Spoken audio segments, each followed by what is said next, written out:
Fast forward 14 years. It took me 14 years to work with Congress year after year. Every year, Congress adjourns, comes back the next 2 years, but every year we would get a few more people co-sponsoring the bill. Finally, we had the majority of Congress co-sponsoring the bill. When it finally went to a vote, we got every single representative, every single senator in the United States to vote for the Proxmire bill.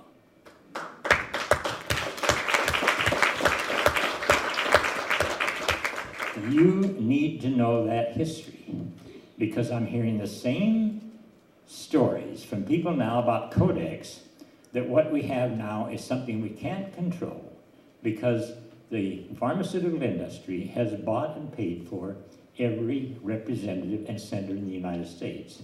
How many of you believe that? How many of you do not believe it? Not everyone. How many of you are making up your mind, horizontal vote? I do not believe it. And it was because I didn't believe it that we were successful. I don't believe they've been bought and paid for. I know that they have more representatives, more lobbyists there than they have representatives. There's over 600 lobbyists, and I'm talking about $1 million a year lobbyists, than they have members of the House and Senate. But I also know that once they're educated by our simple little 1-penny form letters, and we put a lot of work in these, they come over and they vote unanimously for our position. Now, in the form letter, you'll see in the first paragraph, and then the headline, we say, please don't let Codex destroy the shade. Who knows what Codex is? By show of hands. Who doesn't know what Codex is? No, it is not a sanitary napkin. Codex is the way in which at a federal level, at a global level, they want to try to do what they tried to do and failed twice in the United States to do.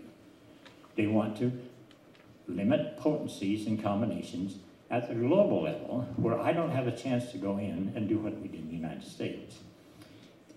Now, the first line says, thank you for getting the SHE enacted in 1994. I had an activist come out while I was eating lunch and he says, what's the SHE? The SHE is the Dietary Supplement Health and Education Act, which was enacted in 1994 when they tried to destroy the Proxmire bill, which was enacted in 1976 unanimously. And when it was passed, it has caused the health foods industry to grow at double digits ever since. And it's still growing. It's the fastest growing segment of our economy. Thank you for getting the SHE enacted in 1994. We're thanking Tom Harkin, Senator Tom Harkin, and Senator Orrin Hatch for getting it enacted. Who are they? I call them the odd couple. We went as far left as we could go to Senator Harkin. We went as far right as we could go to Senator Senator Hatch, excuse me. We got them together on the same bill, and they enacted the SHE. And what was our philosophy?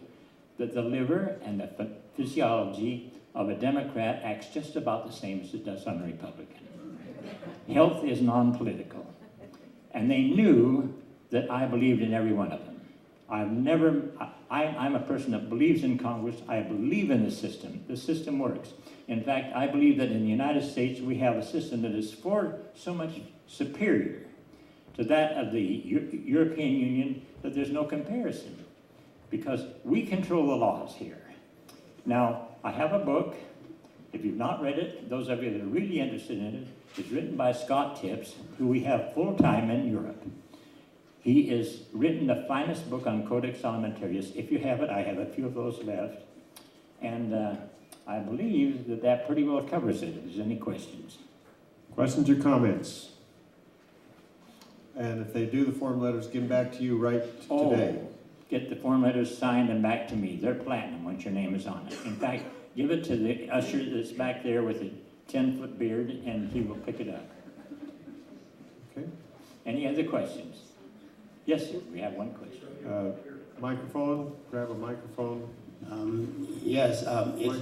It's my understanding that Codex is an international group of nations attempting to standardize all sorts of things in trade, but in the field of nutrition and foods, they want to standardize everything at such a low potency that it'll do us virtually no good. And the pharmaceutical industry will say, See, we told you that nutrition was no good. So they can take over, and it's a very big move on the part of the international pharmaceuticals to take over the whole thing. Okay, good summary, good summary. And what they've done, they've already established guidelines in 205 that spell it out. I had some people tell me that we don't think Codex is a problem. Here is the truth. Codex is not a problem. It is the problem. It is the problem on a global level, and they're moving with a deliberately, you cannot stop them. It's an immovable force. They have not stopped moving exactly as they planned it. But we are going to stop them, and Clinton Miller, thank you very much. Thank you very much.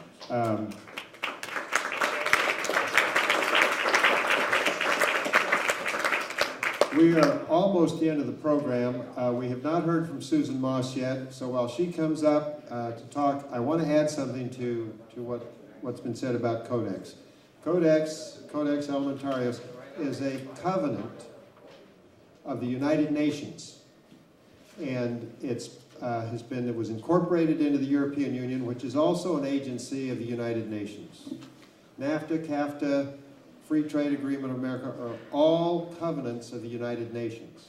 They have entangling alliances that are going to choke off, kill our political freedom as well as our health freedoms. So keep that in mind, and that's one of the main reasons that we have to kill Codex.